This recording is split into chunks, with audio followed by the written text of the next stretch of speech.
Bismillah Rahman Rahim. Assalamu alaikum. My name is Basir Rahman. I am a teacher from Pakistan. I love teaching and helping others learn new things. I'm also a member of Rehan Foundation and TEVTA Teachers training program. Through these, I take part in teachers training and learning activities. I believe education can change life, and I always to try motivate my students to do their best. Today, I want to share my review of very interesting TED talk called "The Science of Motivation" by Dean Peng. In this talk, Dean Peng challenges everything we think we know about what motivates people, whether at work, school, or in life. So, let's explore the key idea, example, and lesson from the powerful talk, and we see how they can help us rethink motivation in our own lives. Dean start by discussing the traditional model of motivation that he calls the carrot and stick approach. This means rewarding people for doing well and punishing them for doing poorly.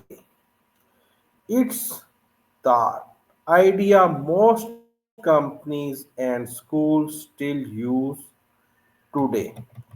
If you want better performance, offer bigger reward. But then he shows something surprising. According to science, this method often does not work for complex or creative tasks. In fact, higher reward can lead to worse performance when the task requires deep thinking, creative, or problem solving. That's the first big shock. Money is not always the best motivator. Let's discuss.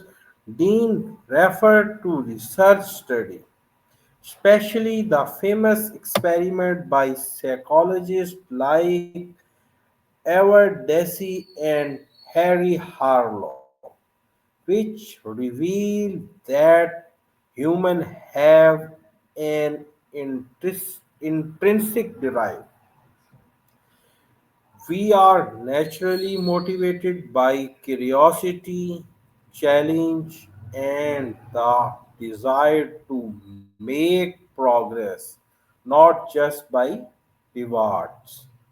For example, in one experiment, participants were given puzzles.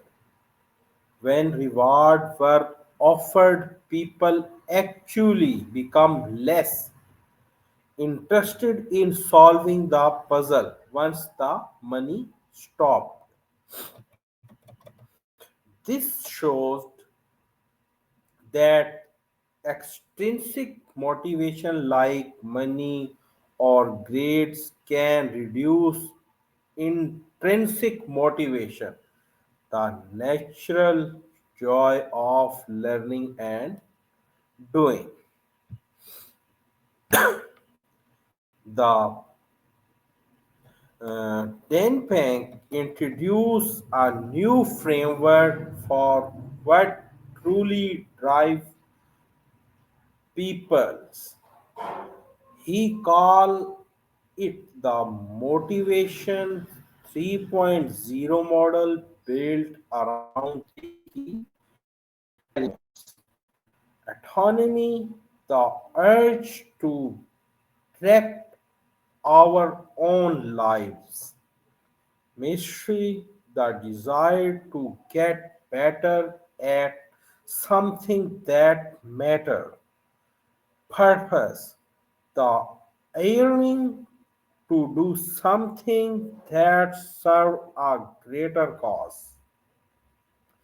The argue that if organization focused on their three elements, people perform better, are more creative, and feel more fulfilled.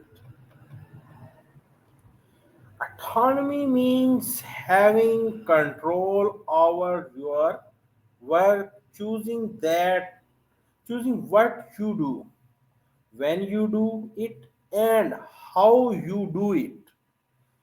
Then give the example of companies like Atlassian, where employees are given a FedEx day, 24 hours to work on any project they want.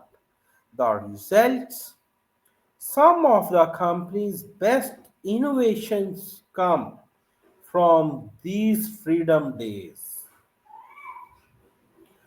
This shows that when people are trusted and given independence, they take ownership and produce better results. Mystery is about improving your skills not for reward but because you find joy in getting better. Think about musician, athlete, or even gamers. They practice endlessly not for money but for the satisfaction of growth. Dean explained that creating environment where people can learn and progress rather than just follow orders keep motivation alive. The third element of is purpose. The feeling that your work matters. People are far more motivated when they believe they are making a difference. Dan says that organizations should connect employees' daily tasks to a larger mission, something beyond profit. When people understand why their works matter, their energy and creativity multiply. So what we can learn from Dean Peng talk. This is the key point. Motivation based on fear or reward is outdated. True motivation comes from autonomy, mystery, and purpose. If you want innovation, give people freedom and trust, not control the pressure. Whether you are a leader, teacher, or student, the message is clear. We must move from managing people to inspiring them. To warm up, the science of motivation by Dan Pink is a must watch for anyone who want to understand how people really work. It's not just because business, it's about life. When we design our work and learning around autonomy, mystery, and purpose, we unlock human potential in powerful way. Thanks for watching and listening. If you are enjoyed this review, don't forget like, share and comment your thoughts. That's truly motivated you. Thanks for watching me. I'm your host Fasur Rahman from Lahore, Pakistan.